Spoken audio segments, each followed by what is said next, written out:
ونستغفره ونؤمن به ونتوكل عليه ونعوذ بالله من شرور أنفسنا ومن سيئات أعمالنا من يهده الله فلا مضل له ومن يضلله فلا هادي له ونشهد أن لا إله إلا الله ونشهد أن سيدنا ومولانا محمدا عبده ورسوله صلى الله تعالى عليه وعلى آله وأصحابه وبارك وسلم تسليما كثيرا كثيرا أما بعد فأعوذ بالله من الشيطان الرجيم بسم الله الرحمن الرحيم فأما من طغى وآثر الحياة الدنيا فإن الجحيم هي المأوى وأما من خاف مقام ربه ونهى النفس عن الهوى فإن الجنة هي المأوى وقال النبي صلى الله عليه وسلم إن هذه القلوب تصدر كما يصدر الحديد إذا أصابه الماء قيل وما جلاؤها يا رسول الله قال كثرة ذكر الموت وتلاوة القرآن أو كما قال النبي صلى الله عليه وسلم উপস্থিত উলামায়ে কেরাম মুআজ্জাজ হাজিরিন আজ মদিনাতুল উলুম মাদ্রাসা বার্ষিক মাহফিলের দীর্ঘ সময় ধরে আমরা দ্বীনের আলোচনা শুনতেছি। আল্লাহ পাক যেন আমাদের শোনাকে বলাকে কবুল করেন এবং যেন আমরা আমল করতে পারি সেই তৌফিক যেন আল্লাহ পাক আমাদের সবাইকে দান করেন, সবাই বলে আমিন। আমি যে কোরআনে পাকের সূরা নাজিয়াত থেকে 5টি আয়াত তেলাওয়াত করেছি, এই আয়াতগুলোর মধ্যে 2টা অংশ। প্রথম অংশের মধ্যে আল্লাহ তাআলা ইরশাদ ফরমান, যাদের ভিতর 2টা চরিত্র থাকবে, 2টা অভ্যাস থাকবে, 2টা কাজ যে করবে তার ঠিকানা জাহান্নাম। পরবর্তী আয়াতে আল্লাহ পাক বলেন যে 2টা কাজ যার ভিতর থাকবে, 2টা গুণ যার মধ্যে থাকবে তার ঠিকানা জান্নাত। এর আলোকে আমি সংক্ষিপ্ত আলোচনা করে আমার বক্তব্য শেষ করব। প্রথম 2 ব্যক্তি বা 2টা গুণ বা 2টা কাজ যার ভিতর থাকবে সে সম্পর্কে আল্লাহ পাক ইরশাদ ফরমান, ফাম্মা মান তাগা ওয়া আতারাল হায়াতাদ দুনিয়া। 1 নম্বর হলো যে নিয়ামতের অস্বীকার করে, যে আল্লাহ তাআলা আমার লালন পালন কর্তা, সৃষ্টিকর্তা, আমার রিজিকের মালিক, আমি আল্লাহ পাকের নিয়ামত ভোগ করতেছি, আল্লাহর দেওয়া নিঃশ্বাস নিতেছি, আল্লাহর দেওয়া শরীর আমি ব্যবহার করতেছি, আল্লাহর দেওয়া চোখ আমি ব্যবহার করতেছি, আল্লাহর দেওয়া হাত আমি ব্যবহার করতেছি, আল্লাহর দেওয়া খাওয়া আমি খাইতেছি, তখন আমি কি করলাম? ওই নিয়ামত ভোগ করে তাকে অস্বীকার করলাম এবং নিয়ামতের শুকরিয়া আদায় করলাম না। এটা হলো একটা গুণ, একটা খাসলত, একটা কাজ যেটা নাকি যে করবে নিয়ামত ভোগ করলো কিন্তু তার কদর করলো না, শুকরিয়া আদায় করলো না। নিয়ামতের শুকরিয়া কি এটা সামনে বলতেছেন আল্লাহ আয়াতের মধ্যে। তাগা বলা হয় যে সেরকশ নাফরমান একজন ব্যক্তি তার সন্তানকে ছোটকালে লালন পালন করলো, তাকে খাওয়া দাওয়া, পোশাক আশাক সবকিছু বহন করলো, চিকিৎসার ব্যবস্থা করলো নিজের সন্তানের জন্য, তাকে লেখাপড়া শিক্ষা দিল, উপযুক্ত বানাইলো, চাকরি করার জন্য সে উপযুক্ত হইলো, তার ভিতর শিক্ষা এবং গুণ যা যা দরকার তা কিছু সবকিছু তাকে সন্তানকে এভাবে গঠন করলো। কিন্তু এই সন্তান যখন চাকরি পেল অথবা ব্যবসায় নিজের উপর নিজে পায়ে দাঁড়াবার অবস্থা হলো, তখন সে কি করলো? পিতা মাতাকে ঘর থেকে বের করে দিল, অথবা পিতা মাতার কথা শুনলো না। এরকম আছে না নাই আমাদের মধ্যে? এমনকি অনেক সন্তান আছে যে পিতা মাতাকে বৃদ্ধাশ্রমে দিয়ে আসে। এরকম শত শত বৃদ্ধাশ্রম আছে বাংলাদেশের মধ্যে। ছেলে ইঞ্জিনিয়ার, ডাক্তার, আমেরিকা থাকে, অস্ট্রেলিয়া থাকে, কানাডা থাকে, কোটি কোটি টাকা ইনকাম করে, কিন্তু পিতা মাতার কোনো খোঁজ খবর নেয় না। পিতা মাতা সম্পত্তি সবকিছু বিক্রি করে নিয়ে গেছে, এখন পিতা মাতা থাকার জায়গা নেই, বৃদ্ধাশ্রমে থাকতেছে। তো তাকে বলা হয় কি? অবাধ্য সন্তান। আমরা কি বলি তাকে? অবাধ্য সন্তান। যে পিতার যে স্নেহ মমতা দিয়ে বড় করলো, ওই স্নেহ মমতার কদর না করে সে অবাধ্য হয়ে গেল। এরকম ভাবে আল্লাহ বলতেছেন যে আমি তোমাদেরকে সৃষ্টি করেছি, নিয়ামত দিয়েছি, ওইটা যদি আদায় না করো তাহলে তোমরা হলে আমার অবাধ্য বান্দা।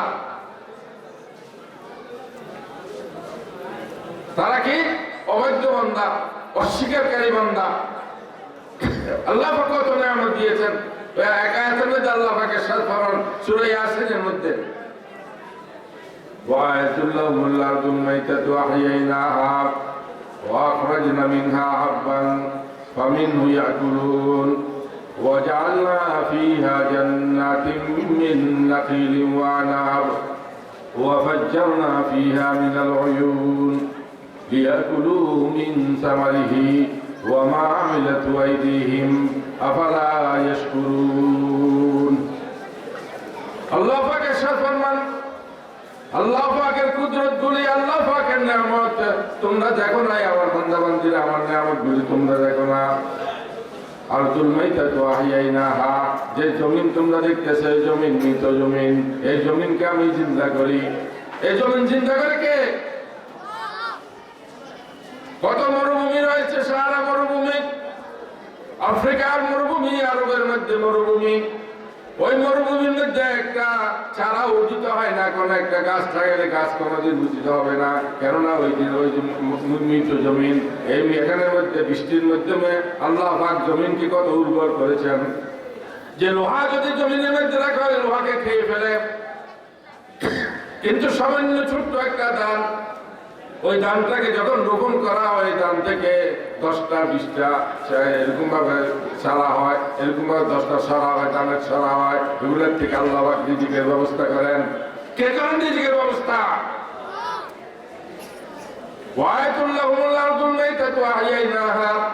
আমার বান্দা বান্দীরা, তোমাদের জন্য আমি মৃত জমিনকে জীবিত করি। ওয়া আখরাজনা মিনহা হাব্বান, এই মৃত জমিন থেকে তোমাদের জন্য রিজিকের ব্যবস্থা করি।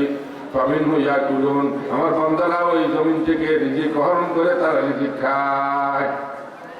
ওয়া জাআলনা ফিহা জান্নাতিন মিন নাখিলিন ওয়া আনাব, শুধু তাদের রিজিকের ব্যবস্থা করি, খাওয়ার জন্য ধান চাউল গম যা যা দরকার তরকারি এগুলোর ব্যবস্থা করি তা নয়।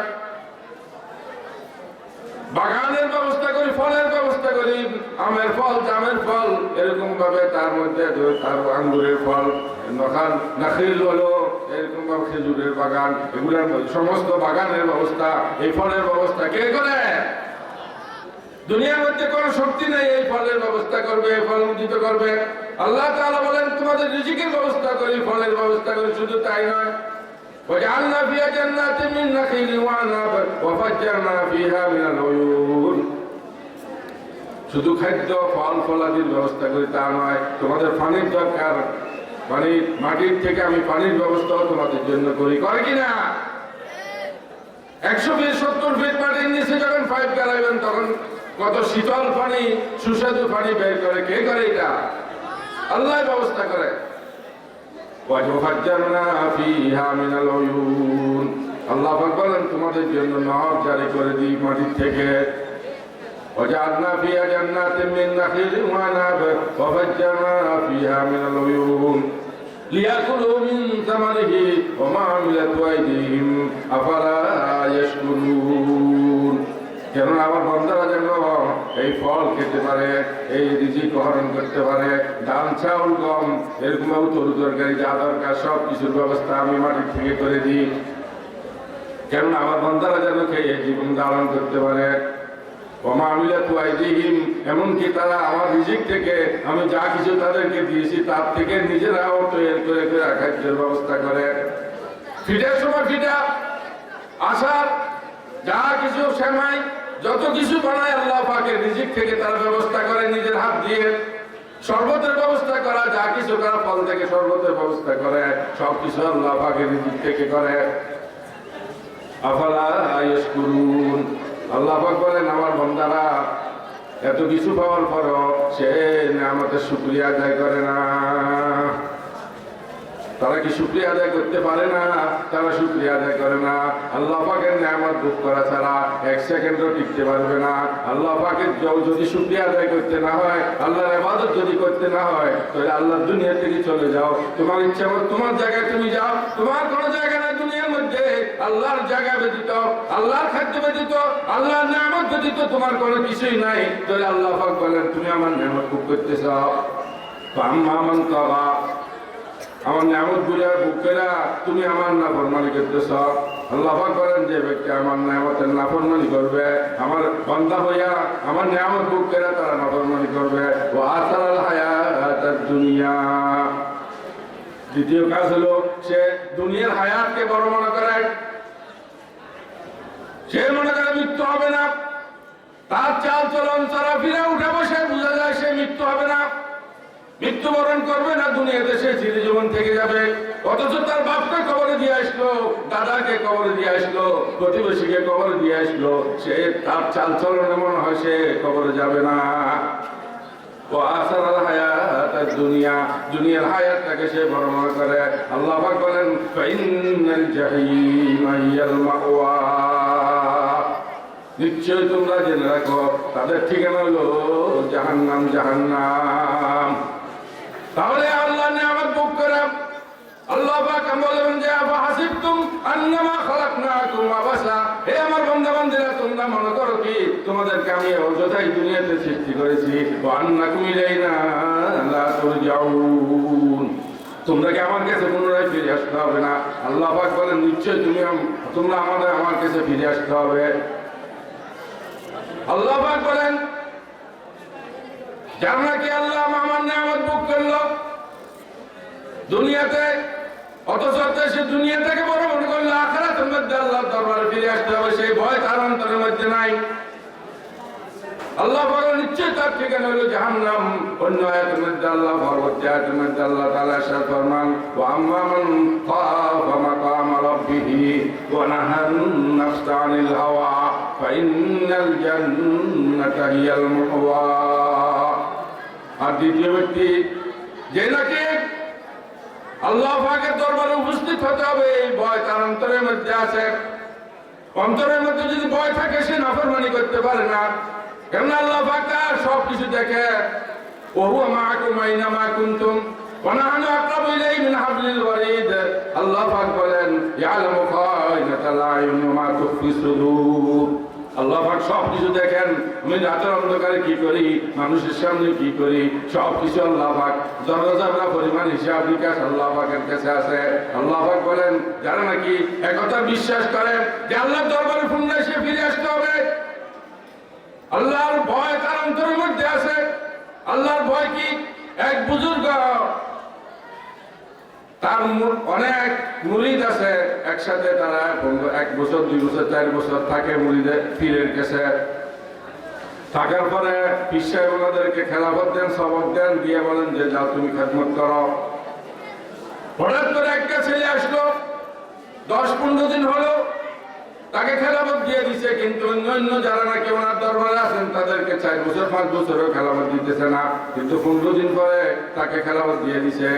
এটা দেখার পর অন্যান্য মুরিদরা বলল, হাইরে আমরা 2-4 বছর 5 বছর বসে রইলাম, আমাদেরকে খেলাফত দিল না, 15 দিন হইল একে ছোট বাচ্চা একে খেলাফত দিয়ে দিছে।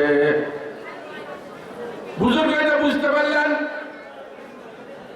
তখন তিনি বললেন যে খাদেমকে বললেন যে যতজন মুরিদ আছে তাদের জন্য একটা একটা মোরগ আর একটা একটা ছুরি নিয়ে আসো।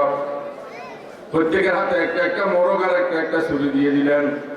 যাওয়ার ফলে বললেন যে তোমরা কেউ যেন না দেখে অবস্থান মধ্যে এগুলাকে এই মোরগগুলাকে জবাই করে নিয়ে আসো।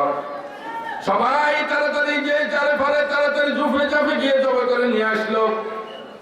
কিন্তু ওই যুবক ছেলেটা দুপুর হয়ে গেল, বিকাল হয়ে গেল, সন্ধ্যা হয়ে গেল, রাত্র হয়ে গেল, ফিরে আসে না। গভীর রাত্রে কানতে কানতে কান্না করতে করতে হুজুরের দরবারে এসেছেন, হুজুর আমি আপনি যে আমাকে দায়িত্ব দিয়েছেন ওই দায়িত্বটা তো আমি পালন করতে পারি নাই। বলে কেন করতে পারো নাই? বলেন যে হুজুর আপনি তো বলছিলেন কেউ যেন না দেখে এমন অবস্থার মধ্যে গিয়া এই মুরগটাকে তুমি জবাই করে আসো, কিন্তু আমি যেখানে যাই সেখানে তো আল্লাহ পাক আমাকে দেখতেছে। وهو معكم أينما كنتم আল্লাহ পাক তোমার সর্ব অবস্থায় তোমার সাথে আছে, তুমি কি করতেছ সবকিছু আল্লাহ পাক দেখেন। আল্লাহ পাক আমাকে দেখতেছেন, হুজুর এই জন্য আমি জবাই করতে পারি না। তখন ওই মুরিদদেরকে বললেন দেখো সে তো তৈরি হয়ে আসছে, আল্লাহর ভয় তার অন্তরের মধ্যে নিয়ে আসছে, তোমাদের মধ্যে ওই ভয় সৃষ্টি করার জন্য আমি চেষ্টা করতেছি, তোমাদের ভিতরে এই ভয় আসে নাই, এই জন্য তোমরা 4 বছর 5 বছর রয়ে গেছো, তোমাদেরকে খেলাফত দিই নাই। সে 15 দিনে তাকে আমি খেলাফত দিয়ে দিছি, কেন আল্লাহর ভয় সৃষ্টি করা যেটা দরকার ছিল ওইটা তার মধ্যে আগের থেকে আছে, আমি কি তৈরি করবো, এই জন্য তাকে খেলাফত দিয়ে দিছি। আল্লাহর ভয় যার অন্তরের মধ্যে আছে সে নাফরমানি করতে পারে না, আল্লাহর হুকুমের খেলাফ করতে পারে না। এই জন্য আল্লাহ পাক বলেন ওয়া আম্মা মান খাফা মাকাম রাব্বিহি ওয়া নাহান নাফসা আনিল হাওয়া, যে ব্যক্তি নাকি আল্লাহর ভয় তার অন্তরের মধ্যে রাখবে এবং তার নফসানি খায়েশাতি জিন্দেগি কাটাবে না, মনে সেভাবে চলবে না। আল্লাহ পাক আমাকে সৃষ্টি করছেন আল্লাহর ইবাদত করার জন্য, আল্লাহর হুকুম মেনে চলার জন্য। আমি যদি আল্লাহ পাকের হুকুম না মেনে আমার নাফরমানি আল্লাহর নাফরমানি করি, মনে যেভাবে চাই সেভাবে চলি, এটা আল্লাহ পাক পছন্দ করেন না। আল্লাহ পাক বলেন যারা নাকি মন চাই জিন্দেগি কাটায় না, আল্লাহর হুকুম কি নবীর তরিকা কি, ইন্নাল্লাযীনা ক্বালু রাব্বুনা আল্লাহ সুম্মা ইসতাকামু তাতানাজ্জালু আলাইহিমুল মালায়েকা আল্লা তাখাফু ওয়া লা তাহজানু ওয়া আবশিরু বিল জান্নাতিল্লাতী কুনতুম তুআদুন। আল্লাহ পাকের সাথে ফরমান যারা নাকি আল্লাহকে রব বলে স্বীকার করে, আল্লাহ আমার লালন পালন করতে, সৃষ্টি করতে, আমার ফয়দা, আমার খালেক, আমার মালিক, আমার রাজেক, এটাকে যদি আল্লাহ পাক সবকিছু তার সৃষ্টি সবকিছুর মালিক মনে করে, এর উপর অটল থাকে, তার কোনো ভয় নাই, ভয় নাই দুনিয়াতে কোনো ভয় নাই, আখিরাতে কবরের মধ্যে তার কোনো ভয় নাই। ফেরেশতারা মৃত্যুর আগে আগে তাকে খুশখবরি দিয়ে দিবেন, জান্নাতের খুশখবরি দিয়ে দিবে। এই জন্য আল্লাহ পাক বলেন আম্মা মান খাফা মাকাম রাব্বিহি, যে ব্যক্তি নাকি আল্লাহর দরবারে উপস্থিত হতে হবে তার ভয় তার অন্তরের মধ্যে আছে। ওয়া নাহান নাফসা আনিল হাওয়া, নিজের মন চাই জিন্দেগি কাটায় না, নফসকে ফিরিয়ে রাখে, মনের ইচ্ছা মতো গুনার কাজ থেকে ফিরিয়ে রাখে, মনের চাই জিন্দেগি থেকে ফিরিয়ে রাখে। আল্লাহর হুকুম কোনটা, নবীর তরিকা কোনটা সেটা সে দেখে। ফাইনাল জান্নাতা হিয়াল মাওয়া, আল্লাহ পাক বলেন নিশ্চয়ই তার ঠিকানা হলো জান্নাত। জান্নাত এখন আমরা চিন্তা করি আমরা কোন কাজ করে জান্নাতে যাব।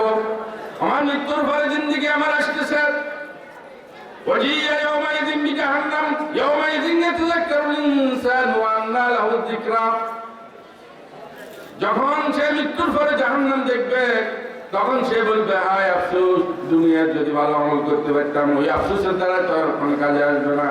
ইয়াকুলু ইয়া লাইতানি কদ্দামতু লিহায়াতি, বলবে যে আমার হায়াতের জন্য যদি কিছু পাঠিয়ে দিতে পারতাম। ওই মৃত্যুর পরে জিন্দেগি হইল আমার আসল হায়াত। এখানে যে দুনিয়ার হায়াত এটা বলছে যে আযানুল মারহিনা তিফুয়াতি ওয়া তাখিরুস সালাতি ইলাল মামাতি দলিলুন আন্না মাহইয়াহু কলিলুন মা বাইনাল আযানি ইলাস সালাতি। যখন মানুষ দুনিয়াতে আসে, শিশু যখন দুনিয়াতে আসে আযান দেয়, কিন্তু যখন নাকি জানাজা পড়ে তখন আযান হয় না, শুধু নামাজ হয়। বলে যে আযান এবং নামাজের মধ্যখানে যে সময়টা এরকম ভাবে আসরের আজান দিছে, আসরের নামাজ পড়তে যে সময়টা, এই সময়টা হলো তোমার হায়াত। আখিরাতের হায়াতের কোনো শেষ নেই। তুমি যদি ভালো আমল করো, আম্মা মান তাকা ওয়া আসরের হায়াতের দুনিয়ার হায়াতকে বড় মনে করো, আল্লাহর নাফরমানি করো, ফাইনাল জাহিমা হিয়াল মাওয়া, তোমার ঠিকানা জাহান্নাম। ওয়া আম্মা মান খাফা মাকাম রাব্বিহি, আর যে নাকি আল্লাহর দরবারে উপস্থিত হতে হবে, ভয় তার অন্তরের মধ্যে আছে। ওয়া নাহান নাফসানিল হাওয়া, মন চাই জিন্দেগি কাটায় না, আল্লাহর হুকুমকে, নবীর তরিকা কি সে সেটা দেখে এইভাবে জীবন যাপন করে। ফাইনাল জান্নাতা হিয়াল মাওয়া, আল্লাহ পাক বলেন তার ঠিকানা হলো জান্নাত। এই জন্য ভাইরা, আমরা কোন রাস্তায় চলবো এটা আমরা নিজে দেখে নিব। আমি যে হাদিসটি তেলাওয়াত করেছি, হাদিসের মধ্যে জনাব রাসূলুল্লাহ সাল্লাল্লাহু আলাইহি ওয়াসাল্লাম ইরশাদ ফরমান, ইন্নাল কুলুবা তাসদাউ কামা ইয়াসদাউল হাদিদু ইযা আসাবাহুল মা। দুনিয়াতে বলে হুজুর গুনাহ তো হয়ে যায়, ভালো হইতে চায়, ভালো মতো চলতে চায়, তবু গুনাহ হয়ে যায়। ছোটের গুনাহ না, কাজের গুনাহ, কথার গুনাহ, মুআমালার গুনাহ, মুআশারার গুনাহ হয়ে যায়। বলে যে আমার উম্মতের কলবের মধ্যে জঙ্গালে চলে যায় গুনার কারণে। গুনাহ করতে করতে এমন হয়ে যায়, কাল্লা ওয়াল রান আলা কুলুবিহিম, অন্তরের মধ্যে জঙ্গালে যেতে একবারে সিল মোহর পড়ে যায়, আর জঙ্গা সাফ হয় না। মাকানি ইয়াকসিবুন, যেটা বন্ধরা তার অর্জন করে গুনাহ করতে করতে, তখন বলে হুজুর নামাজ পড়তে গেলে নামাজ পড়তে ভালো লাগে না। মসজিদ তো কিভাবে, যদিও তাড়াতাড়ি যায়, বুড়ো হয়ে গেছে, মসজিদে না যাইলে মানুষে কি বলবো, নাতি নাতুরা, এই জন্য যাইয়া কেমনি মসজিদ থেকে বাইরে হয়ে যাবো। সূরা কেরা যিনি মুখস্থ করছে, বক্তব্যের মধ্যে এগুলো ভুলে গেছে, কেননা গুনাহ করতে করতে নূর যখন অন্তরের থেকে চলে যায়, তখন সে দিন থেকে গাফেল হয়ে যায়, দিনের কাজ তার ভালো লাগে না। এই জন্য অন্তরের জঙ্গা দূর করতে হবে। ওই জঙ্গা দূর করার জন্য জনাব রাসূলুল্লাহ সাল্লাল্লাহু আলাইহি ওয়াসাল্লাম বলেন, দুইটা কাজ বেশি বেশি করবা। একটা হইলো ইন্নাল কুলুবা তাসদাউ কামা ইয়াসদাউল হাদিদু ইযা আসাবাহুল মা, অন্তরের মধ্যে জঙ্গাল করে, যেমন নাকি লোহার মধ্যে পানি লাগলে জঙ্গাল করে, অন্তরের মধ্যে গুনার কারণে জঙ্গাল করে। কিলো মাজিলাউ ইয়া রাসূলুল্লাহ, ইয়া রাসূলুল্লাহ, অন্তরের জঙ্গল দূর করার রাস্তা কি? লোহার জঙ্গাল ধরলে রাত দিয়ে সাফ করা হয়, এরকম ভাবে ফিরে আগুনের মধ্যে জ্বালিয়ে সাফ করা হয়, কিন্তু অন্তরের মধ্যে জঙ্গাল ধরলে গুনার কারণে ওইটা সাফ করার রাস্তা কি? ওয়ালা কাসরাতু যিকরিল মাউত, হুজুর সাল্লাল্লাহু আলাইহি ওয়াসাল্লাম ইরশাদ ফরমান, তুমি বেশি বেশি মৃত্যুর কথা স্মরণ করো। মওত কো সমঝে গাফিল, ইখতিতামে জিন্দেগি, দর হकीकत মওত है वो सुबह दवामे जिंदगी। বিষ্ণু হাফেজ বতু গোয়ম কবুল তাজা নমি মানদ, अगर मानद शबे मानद शबे दिगर नमी ना मानद, हमेशा इज्जत में